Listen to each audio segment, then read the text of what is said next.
Hello friend, आज की इस वीडियो में हम लोग सीखने वाले हैं जो इस तरह का सवाल होता है। एक दुकानदार 1 रुपये में 6 आम खरीदता है और उसी 1 रुपये में 4 आम के हिसाब से बेचता है, तो लाभ कितना परसेंट होगा। इस सवाल को हम लोग बहुत ही बेसिक तरीके से सॉल्व करेंगे। आप इस वीडियो में शुरू से लेकर अंत तक बने रहिएगा। एक दुकानदार 1 रुपये में 6 आम खरीदता है, यानी कि एक दुकानदार है वह 1 रुपया में 6 आम खरीद रहा है। कितना आम? 6 आम। और उसी 1 रुपये में 4 आम के हिसाब से बेचता है, यानी कि 1 रुपये में 6 आम खरीद रहा है लेकिन बेच कितना रहा है? 4 आम। तो उस हिसाब से दोस्तों उसे लाभ कितना हुआ? 2 आम का उसे लाभ हुआ। लेकिन हम लोग को परसेंटेज में निकालना है, तो चलिए दोस्तों अपने सवाल के माध्यम से परसेंटेज में इस सवाल को हम लोग सॉल्व करते हैं। 1 रुपये का दोस्तों पहले आप लोग दाम निकाल लीजिए। तो 1 रुपये का दाम कैसे निकलेगा, यहाँ पे देखिए। खरीदने का दोस्तों यहाँ पे होता है जो प्रक्रिया है उसे हम लोग दोस्तों क्रय मूल्य कहते हैं। ठीक है, क्रय मूल्य। और दोस्तों यहाँ देखिए बेचने का जो प्रक्रिया है उसे हम लोग विक्रय मूल्य कहते हैं। क्या कहते हैं? विक्रय मूल्य। ठीक है, क्रय मूल्य का दोस्तों हमें 1 रुपये का मान निकालना है और यहाँ पे विक्रय मूल्य का भी हमें मान निकालना है। ठीक है, 1 रुपये का आप लोग मान निकाल लेंगे तो ये सवाल आपको सिंपल हो जाएगा। तो यहाँ पे देखिए दोस्तों, यहाँ पे हो जाएगा 1/6। ये तो हमारा क्रय मूल्य हो गया खरीदने का। अब देखिए दोस्तों बेचने का भी हमें विक्रय मूल्य निकालना है, तो क्या हो जाएगा? 1/4 हो जाएगा। इतना तक आपको समझ में आ चुका है, क्रय मूल्य और विक्रय मूल्य। अब देखिए लाभ का सूत्र दोस्तों यहाँ पे आपको पता होना चाहिए। लाभ का सूत्र दोस्तों क्या होता है, यहाँ पे समझिए। विक्रय मूल्य माइनस क्रय मूल्य।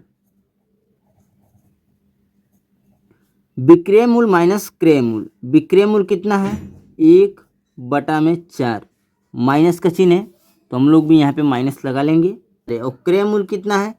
1/6 है। अब देखिए दोस्तों भिन्न का घटाव के रूप में ये सवाल हमारा आ चुका है, तो चलिए इसे सॉल्व करते हैं। नीचे वाले को दोस्तों हम लोग एलसीएम लेंगे तो कितना हो जाएगा? 12 हो जाएगा। ठीक है, 4 से दोस्तों हम लोग 12 में भाग देंगे। 4 के 4, 4 12, 3 बार में जाएगा। 3 का गुणा 1 में करेंगे तो यहाँ पे हमें 3 प्राप्त होगा। माइनस का चिन्ह है, माइनस लगाएंगे। नीचे वाले से नीचे वाले में भाग देंगे। 6 के 6, 6 दूना के 12, कितने बार में गया? 2 बार। 2 का गुणा 1 में करेंगे, 2 ही प्राप्त होगा। 3 में से 2 को दोस्तों हम लोग माइनस करेंगे, कितना प्राप्त होगा? यहाँ पे देखिए 1/, में इस 12 को हम लोग नोट कर लेंगे। तो दोस्तों हम लोग का लाभ कितना निकल गया? यहाँ पे निकल गया है 1/12। हमें निकालना क्या है दोस्तों? लाभ प्रतिशत। तो यहाँ पे दोस्तों देखिए लाभ प्रतिशत का जो है दोस्तों सूत्र क्या होता है, आप लोग ये भी थोड़ा सा समझ लीजिए। दोस्तों होता है क्या? लाभ